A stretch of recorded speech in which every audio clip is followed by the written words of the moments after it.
Very good morning to all my dear friends. मैं हूं Prashant Mawani. I hope you all are doing good. आज 17 नवंबर 2021 है, दिन है वेंसडे।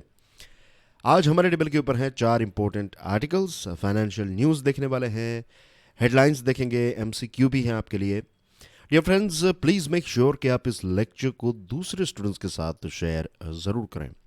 अगर आप यूपीएससी की प्रिपरेशन कर रहे हैं तो स्टडी IQ की टीम ने मिलकर एक complete online smart course design किया है।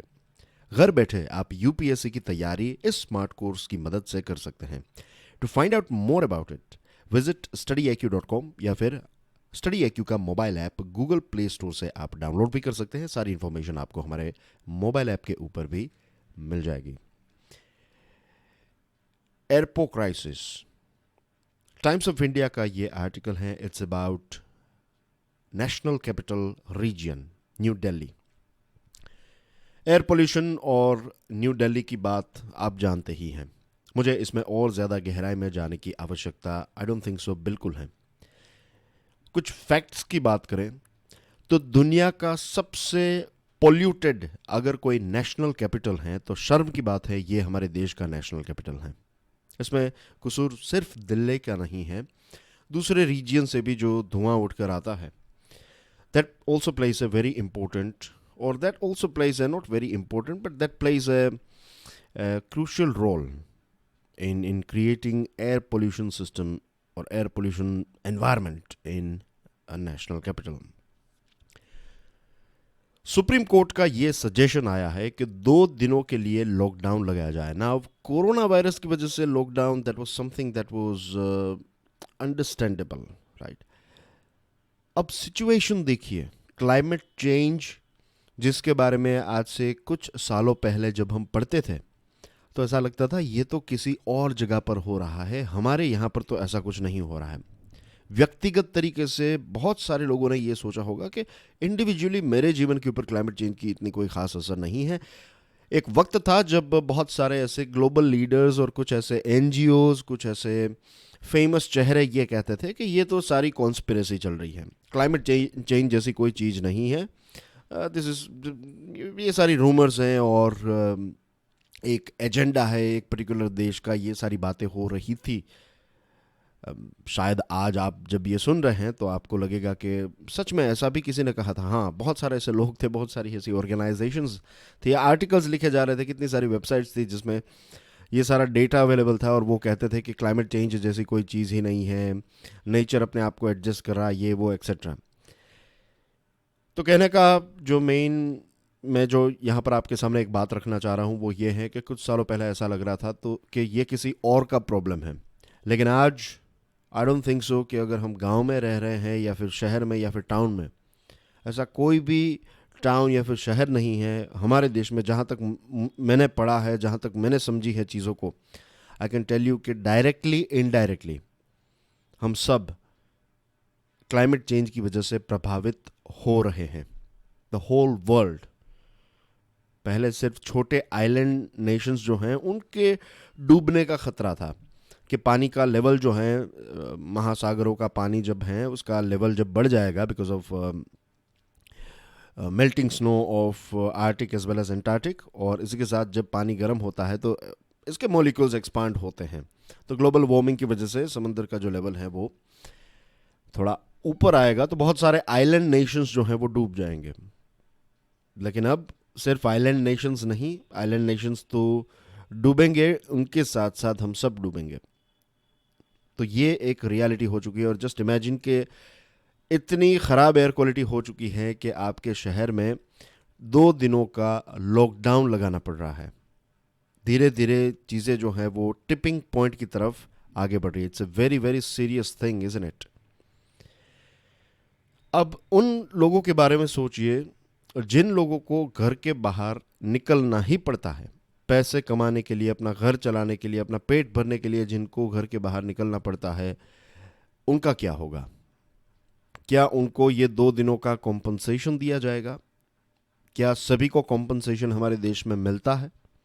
ये भी एक सोचने वाली बात है। तो एक तरफ लॉकडाउन लगाना और घर में बैठेंगे तो क्या एयर क्वालिटी जो है आपके घर, हर किसी के घर में एयर प्यूरिफायर्स हैं। तो बहुत सारे ऐसे प्रश्न जो हैं वो उठते हैं जब ये लॉकडाउन की बात आती है। NCR's air crisis is a policy and political failure. नीति को डिज़ाइन करने में और इम्प्लीमेंट करने में, और पॉलिटिकल विल पावर की बात करें तो इसमें भी, ये दोनों चीज़ों के फेलियर की वजह से आज जो सिचुएशन न्यू दिल्ली की है वो हमें देखने को मिल रही है। कुछ जियोग्राफिकल रीजंस भी हैं। थार डेजर्ट की जो धूल है वो भी आपको दिल्ली रीजन में देखने को मिलने लगी है, क्योंकि अरावली की जो माउंटेन रेंज है जो एक प्रकार से एक दीवार का काम करती है, और यहाँ पर है थार डेजर्ट, और जब हवाएं यहाँ से आती हैं तो ये जो रेगिस्तान की जो मिट्टी है या फिर धूल जो है, राइट, डस्ट पार्टिकल्स जो हैं वो ये अरावली की रेंज उसको ब्लॉक कर देती है। लेकिन अब मिनरल्स और माइनिंग की वजह से क्या हुआ है कि अरावली के कुछ पहाड़ ही गुम हो चुके हैं। उन पहाड़ों को काट दिया गया है। राजस्थान हाई कोर्ट ने, सुप्रीम कोर्ट ने यह प्रश्न पूछा था कि पहाड़ गए कहां पर, और अब क्या हो गया कि ये जो आपकी एक पहाड़ों की एक माला थी उसमें आपने एक होल कर दिया, और इस होल से सारी मिट्टी जो है, ये डस्ट जो है, ये डस्ट दिल्ली रीजन तक पहुंचने लगी है। तो दिस इज़ वन रीज़न। अब यही डस्ट जो है इसकी इम्पैक्ट ये होगी कि एग्रीकल्चर लैंड के ऊपर जब ये डस्ट पार्टिकल्स आएंगे तो एक लॉन्ग रन में एग्रीकल्चरल प्रोडक्शन के ऊपर भी इसका नेगेटिव इम्पैक्ट होगा। फिर स्टबल बर्निंग के बारे में जब हम बात करते हैं तो let's say this is Delhi, तो यहाँ पर है Punjab and this is Haryana, और विंटर के टाइम पर जब स्टबल बर्निंग किया जाता है उसी वक्त नॉर्थ वेस्ट से जो विंड्स हैं वो उनकी डायरेक्शन इस तरफ की होती है, तो पूरा धुआं जो है वो अपने साथ, then you have vehicular pollution, then you have construction की वजह से पोल्यूशन हो रहा है, कचरा जो है उसको जलाया जा रहा है। तो ये बहुत सारे ऐसे रीजंस हैं, छोटी छोटी चीज़ें जो हैं वो मिलकर इतना बड़ा एक इम्पैक्ट क्रिएट यहाँ पर कर रही हैं। New Delhi responded that merely locking down the capital isn't enough for a perceptible impact on air quality and proposed the same bitter medicine for its neighbors. Delhi सरकार ने यह कहा कि सिर्फ दिल्ली में लॉकडाउन लगाने से कुछ नहीं होगा। अगर हमें एयर क्वालिटी को इम्प्रूव करना है और चेंज करना है तो हमें नेबरिंग स्टेट्स में भी ये लॉकडाउन जो है वो लगाना पड़ेगा, because everything is interconnected with each other. Political boundaries तो हमने बनाई है, लेकिन जियोग्राफिकल बाउंड्रीज जो हैं ये कुदरत ने बनाई है। तो we have to do something. जो भी करना है वो कोऑर्डिनेशन से करना पड़ेगा। पब्लिक हेल्थ के ऊपर कितना डैमेज है, छोटे बच्चों के लंग्स खराब हो रहे हैं, बहुत सारे ऐसे एल्डरली लोग हैं जिनकी तबीयत बहुत ख़राब रहती है बिकॉज ऑफ एयर पोल्यूशन, और कोविड से ज़्यादा लोगों को तो पोल्यूशन ने मारा है, कैन यू बिलीव इट। लेकिन फिर भी हम पोल्यूशन से इतना नहीं डर रहे हैं, इतनी अवेयरनेस भी नहीं है। गवर्नमेंट ऑफ इंडियाज एफिडेविट में देखिए आपको दो गवर्नमेंट के ही डेटा में आपको दो चीज़ें देख रहे हैं। गवर्नमेंट ऑफ इंडिया का एफिडेविट ये कहता है कि स्टबल बर्निंग या फिर फार्म फायर्स की वजह से दिल्ली का 4 से लेकर 10% जितना कंट्रीब्यूशन, एयर पोल्यूशन का 4 से 10% कंट्रीब्यूशन जो है वो फार्म फायर से आता है। और गवर्नमेंट का खुद का डेटा ये कहता है कि 50% जितने पोल्यूटेंट्स जो हैं वो फार्म फायर्स की स्टबल बर्निंग की वजह से आते हैं। तो एफिडेविट में कुछ और है, उनका डेटा कुछ और है। यहाँ पर भी तालमेल की एक खामी नज़र आ रही है। हर बार सुप्रीम कोर्ट को ही स्टैंड लेना पड़ता है। BS4 में से BS6 वाला स्टैंड सुप्रीम कोर्ट ने लिया। अगर सुप्रीम कोर्ट ये स्टैंड नहीं लेती तो आज हम BS5 को फॉलो कर रहे होते, और BS6 पता नहीं कब आता। आई थिंक 2025 के बाद या फिर 2030 तक हम BS6 तक पहुंचते हैं। लेकिन सुप्रीम कोर्ट ने ऑटोमोबाइल सेक्टर के ऊपर में से एक जजमेंट दिया और कहा कि आई थिंक इट वाज 2020 1 अप्रैल, अभी थोड़ा वक्त चला गया तो एग्जैक्टली याद नहीं है, लेकिन I think I am sure it was 1 अप्रैल 2020 1 अप्रैल 2020 से BS6 स्टैंडर्ड्स को कंपलसरी बना दिया था सुप्रीम कोर्ट के जजमेंट ने, और तब जाकर अब सारे व्हीकल्स जो हैं वो BS6 के आने लगे। BS6 के व्हीकल्स जो हैं वो कम पोल्यूशन करते हैं compare to BS5 and BS4। तो यहां पर ये एग्जांपल मैं इसलिए दे रहा हूं कि क्या सारे स्टैंड सुप्रीम कोर्ट ही उठाएगी? क्यों सरकार के लिए ये एक ईगो इश्यू होना चाहिए, इज़न्ट इट, कि सुप्रीम कोर्ट जिनका काम जुडिशरी का है उनको ऐसे जजमेंट्स पास करने पड़ते हैं। तो we have to be proactive, हमें प्रोएक्टिव होकर रूल्स को बनाना है और इम्प्लीमेंट करना है। और गवर्नमेंट ये मानती है कि इलेक्ट्रिक व्हीकल जो है उसकी वजह से सारी चीज़ें सॉल्व हो जाएगी, but it's not just vehicular pollution. Burning coal, biomass, farm residue, land desertification, ये सारी चीज़ों की वजह से 85% जितनी एयर क्वालिटी का जो पोल्यूशन हो रहा है, एयर पोल्यूशन है, तो उसका 85% जितना कंट्रीब्यूशन जो है ये सारी चीज़ों से आ रहा है। तो अगर आप ये सारी चीज़ों को सॉल्व नहीं करेंगे तब तक व्हीकल्स आप कितने भी लेटेस्ट लेकर आए कोई फ़र्क नहीं पड़ेगा। Tackling the 85% causative factor needs political will and policy ideas. Let ideas flow from experts. Let administrators put them into practice. And let's see some leadership, but not from judges, but from the government and politicians. आज के lecture की PDF को download करना चाहते हैं, check out my Telegram channel. You can follow me on Facebook as well. आपकी screen के ऊपर जो तस्वीर है, इनका नाम है एलन यांग। ये एक डिस्टिंग्विश्ड प्रोफेसर हैं Institute of International Relations, National Chengchi University, और एग्जीक्यूटिव डायरेक्टर है ताइवान एशिया एक्सचेंज फाउंडेशन के।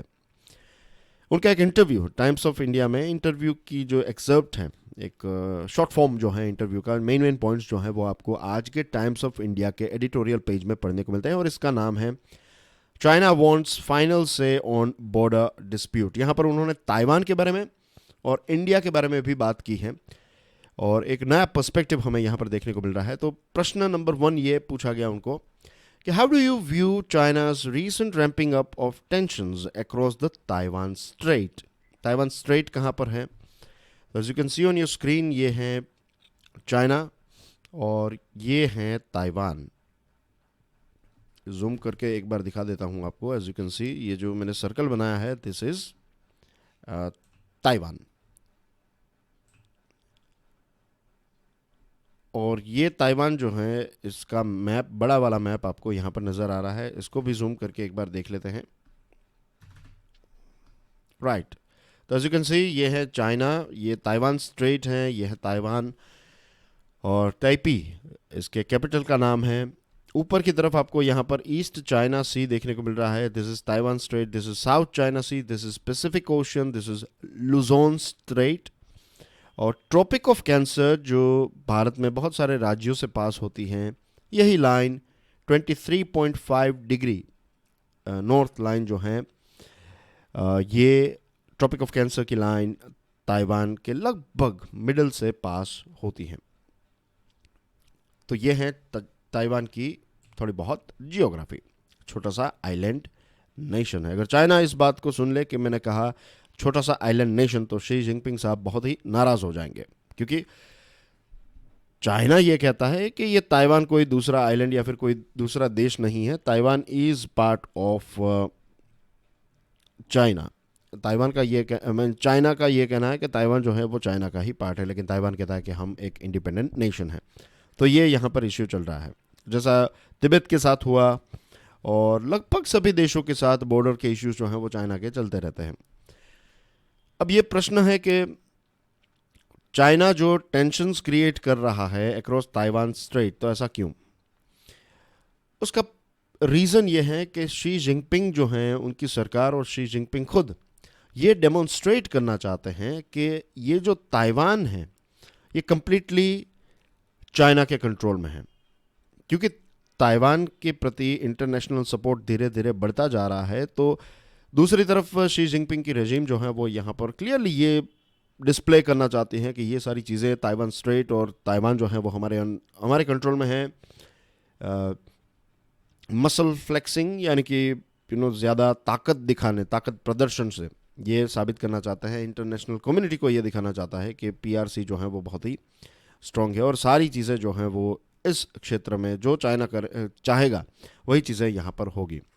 Is China really prepared to go to war over Taiwan, or is Beijing's rhetoric more a form of psychological warfare? क्या सच में China Taiwan के ऊपर चढ़ाई करेगा?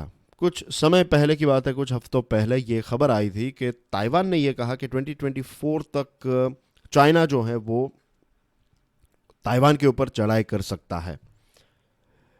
अब मिलिट्री वाइज देखें तो चाइना अपने आप को और ज़्यादा ताकतवर बनाते जा रहा है, क्योंकि यहाँ पर कोई भी मेजर पावर, पर्टिकुलरली यूएसए और यूएसए के सपोर्टिंग नेशंस जो हैं वो इस क्षेत्र में आकर, साउथ चाइना सी या फिर ताइवान स्ट्रेट में आकर अपना अड्डा जमा ले, ये चीज़ चाइना को बिल्कुल पसंद नहीं। और चाइना ये भी जानता है कि एक बार ये देशों ने अपना स्ट्रॉन्ग होल्ड यहाँ पर क्रिएट कर लिया और आप चुपचाप बैठे, तो फिर ये सारे देशों को, जैसे कि यूएस और दूसरे ऐसे देशों को यहाँ से निकालना जो है वो इम्पॉसिबल हो जाएगा और ये फॉरएवर चाइना के लिए एक बहुत बड़ा हेडेक हो जाएगा।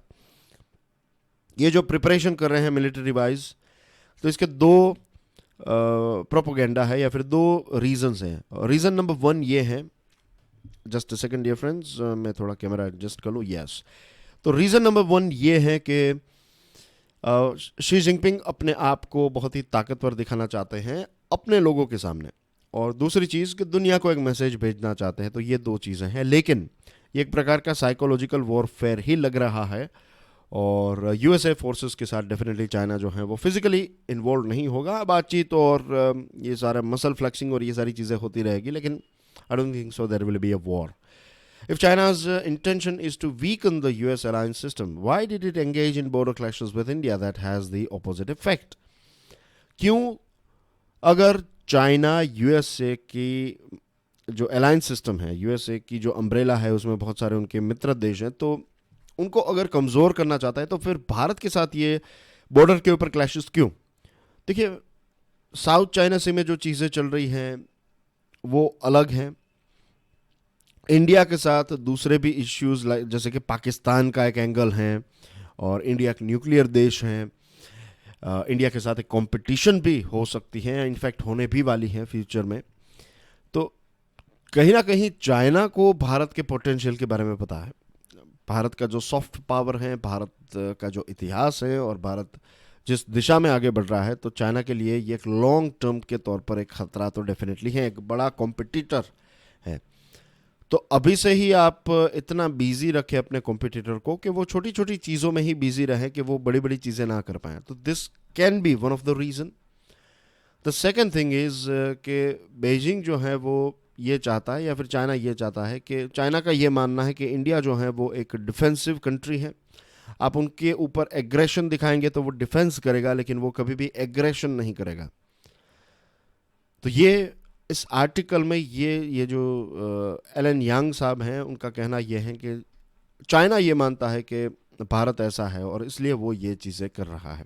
Do you see a resolution of India China border dispute any time soon? China resolution के बारे में भी यही चाहेगा कि भारत घुटने टेक दे, वरना चाइना के पास तो रिसोर्सेज हैं, वो लंबे समय तक ये छोटे बड़े इश्यूज जो हैं वो क्रिएट करता रहेगा। एक समय आएगा जब भारत थक जाएगा, ऐसा चाइना मानकर चल रहा है। तो जब तक हम गिव अप नहीं करेंगे तब तक चाइना नहीं करने वाला है। तो this is something that we have to prepare our country for. It's not going to end in near future, ये एक लंबे समय तक चलता रहेगा। TSMC नाम की एक कंपनी है, ये ताइवान की कंपनी है। आई थिंक इसका फुल फॉर्म है ताइवान सेमीकंडक्टर मैन्युफैक्चरिंग कॉरपोरेशन, ऐसा कुछ है। तो ये ताइवान में है और ये दुनिया की सबसे बड़ी सेमीकंडक्टर चिप बनाने वाली कंपनी है। और भारत के लिए सेमीकंडक्टर चिप कितनी इंपॉर्टेंट है वी ऑल नो। आजकल हमारे सारे प्रोडक्ट्स में सेमीकंडक्टर चिप हमें देखने को मिलती हैं, चाहे आपकी कार हो। बहुत सारी कार्स में ऐसा हुआ था कि जो डिस्प्ले आती है, जो स्क्रीन आती है आपकी कार में, वो नहीं मिल रही थी दिवाली और उसके पहले, कि अगर आपको कार चाहिए आप कार लेकर जाइए, फिर जब सेमीकंडक्टर्स आ जाएंगे तब हम आपको कॉल करेंगे, आप वापस आ जाइएगा, आपकी कार में जो स्क्रीन और वो सारी चीज़ें हैं, डिजिटल गैजेट्स, वो सारी चीज़ें हम फिट कर देंगे। तो ऐसी सिचुएशन हो गई थी। और आजकल बहुत सारी चीज़ें जो हैं वो सेमीकंडक्टर के माध्यम से ऑपरेट होती है। तो सेमीकंडक्टर की शॉर्टेज जब भी होती है तो पूरी इकोनॉमी के ऊपर इसकी इंपैक्ट देखने को मिलती है। बहुत बहुत ही इंपॉर्टेंट प्रोडक्ट बन चुका है आज के ज़माने में।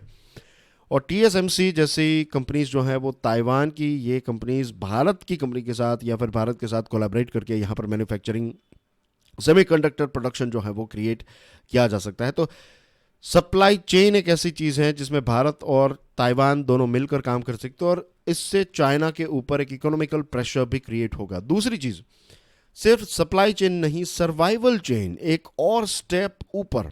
सप्लाई चेन के एक और स्टेप ऊपर यहाँ पर बात हुई है कि दो देशों के सर्वाइवल के लिए इंपॉर्टेंट है कि वो दोनों एक दूसरे को कोऑपरेट करें, एक दूसरे के साथ कोऑपरेट करें। तो this is something that we need to create. ऐसा यहाँ पर एक बहुत ही इंटरेस्टिंग सजेशन मिला है, एक नया शब्द है survival chain. Taiwan's capacity in defending democratic resilience, a unique model for COVID-19 pandemic governance, national experience of developing high quality locally produced vaccine, ये सारी चीज़ें जो हैं वो ताइवान की क्वालिटी हैं। मुझे आज भी याद है जब when I was a kid, तो जो नेल कटर होता था उस टाइम पर पता नहीं था कि ताइवान कहाँ पर है। I'm talking about when I was in third standard or maybe second standard or fourth standard, exactly remember, but I was a छोटा बच्चा। तो उस टाइम पर जो नेल कटर था उसमें लिखा हुआ रहता था made in Taiwan. I am sure आपने भी वो नेल कटर यूज़ किया होगा। भारत में वही नेल कटर्स आई थिंक मिलते थे और सालों तक वो चलते थे, सालों तक, मीन्स 5 साल 7 साल। जब एक वक्त आता था जब वो नेल कटर खो जाता था तब आप दूसरा खरीदते थे। This is just one example कि क्वालिटी प्रोडक्ट्स बनाना जो है वो ताइवान की एक्सपर्टीज़ है। प्रिसीजन से प्रोडक्ट बनाना ताइवान की एक्सपर्टीज़ है। भारत की जो वीकनेस है आई बिलीव वो यही है, प्रिसीजन, लैक ऑफ प्रिसीजन और lack of quality. Lack of quality, I must say that's one of the reason कि बहुत सारे प्रोडक्ट्स और सर्विसेज में हम ग्लोबल ब्रांड नहीं बन पाए, क्योंकि जो ब्रांड्स होती हैं वो सिर्फ नाम से नहीं, मार्केटिंग से कोई ब्रांड नहीं बनता। मार्केटिंग के साथ साथ you have to deliver that quality, तब जाकर आप एक ब्रांड क्रिएट करते हैं। तो ये चीज़ मिसिंग है हमारे देश में, and Taiwan can help us fill this gap. तो ये चीज़ें हैं। Right, let's move on to next one. For more than a waiver, the Hindu का ये आर्टिकल है। सबसे पहला प्रश्न तो यूएसए के ऊपर हम ये पूछ सकते हैं कि यूएसए को किसने ये ताकत दी कि वो डिसाइड करेगा कि दूसरा कोई इंडिपेंडेंट देश है वो क्या चीज़ें किनसे खरीदेगा, नहीं खरीदेगा। अब एक बड़ा अनाउंसमेंट ये है कि S-400 मिसाइल सिस्टम भारत खरीदने वाला तो था ही, अब इसकी डिलीवरी भी स्टार्ट हो चुकी है और व्लादिमीर पुतिन साहब जो हैं वो दिसंबर 2021 में भारत की यात्रा पर आएंगे। भारत और रशिया की बात क्या करें, मित्र देश हैं, डिफेंस के पॉइंट ऑफ व्यू से बात करें तो बहुत ही इंपॉर्टेंट पार्टनर्स हैं। और जब 71 का युद्ध हुआ था उस टाइम पर भी रशिया ने, उस टाइम पर जो यूएसएसआर था उसने भारत की मदद की थी। तो ऐसी बहुत सारी अच्छी कहानियाँ जो हैं, अच्छी अच्छी चीज़ें दोनों देशों के साथ जुड़ी हुई है। दोनों देशों के रिलेशनशिप जो है वो काफ़ी स्ट्रॉन्ग है और ये डील जो है वो चीज़ों को एक नए लेवल पर डेफिनेटली ले जाएंगी। और रशिया जो है, रशिया एक डिफेंस मैन्युफैक्चरिंग कंट्री है। जैसे हमारे देश के खेती प्रधान देश है, वैसे ही आप कह सकते हैं रशिया जो है वो एक डिफेंस प्रधान देश है कि वो बहुत सारे डिफेंस के प्रोडक्ट्स बनाता है और दुनिया के अलग अलग देशों को बेचता है। तो ये उनका यूएसपी आप कह सकते हैं।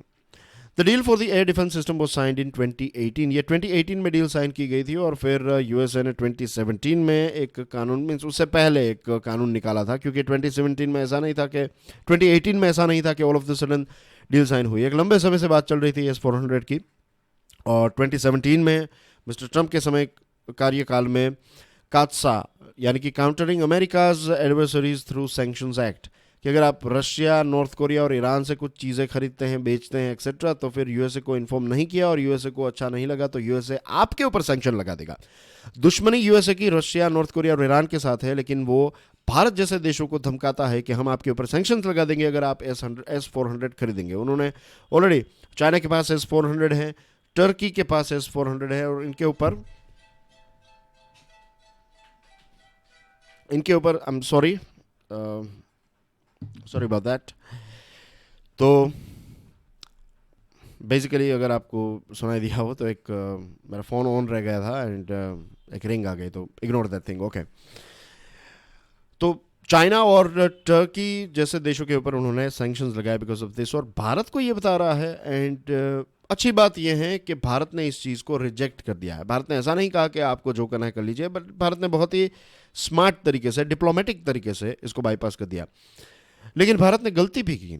ईरान से हमें जो ऑयल मिलता था, ईरान से हमें जो, ईरान और भारत की जो ऑयल की डील चल रही थी वो काफ़ी सही चल रही थी, हमारे पक्ष में थी, हम रुपये में पे कर रहे थे, ये सारे बेनिफिट्स थे, हम उनको राइस और मेडिसिन देकर भी पेमेंट करते थे, बार्टर सिस्टम जैसे भी सिचुएशन थी। लेकिन यूएसए के प्रेशर में आकर फिर हमने ईरान का ऑयल खरीदना बंद कर दिया और फिर ईरान का भरोसा जो है वो भारत के ऊपर से उठ गया। तो ये कुछ मिस्टेक्स भी हमने की है। कादसा की बात करें तो ये कादसा भारत के ऊपर लगाना नहीं लगाना बाइडन एडमिनिस्ट्रेशन को सोचना है। वहाँ की जो कांग्रेस है उनका तो कहना यह है कि भारत को एग्जाम्पशन देना चाहिए, क्योंकि भारत क्वाड, इंडो पैसिफिक और चाइना को कंट्रोल करने के लिए एक बहुत ही इंपॉर्टेंट देश है। लेकिन ये यूएसए तय करे और हम उस चीज़ को मान लें तो वो बात जो है वो हमारी सॉवरेनिटी के लिए भी थोड़ी गलत होगी। अच्छा है कि डिप्लोमेटिक तरीके से हम इस चीज़ को सॉर्ट आउट कर दें।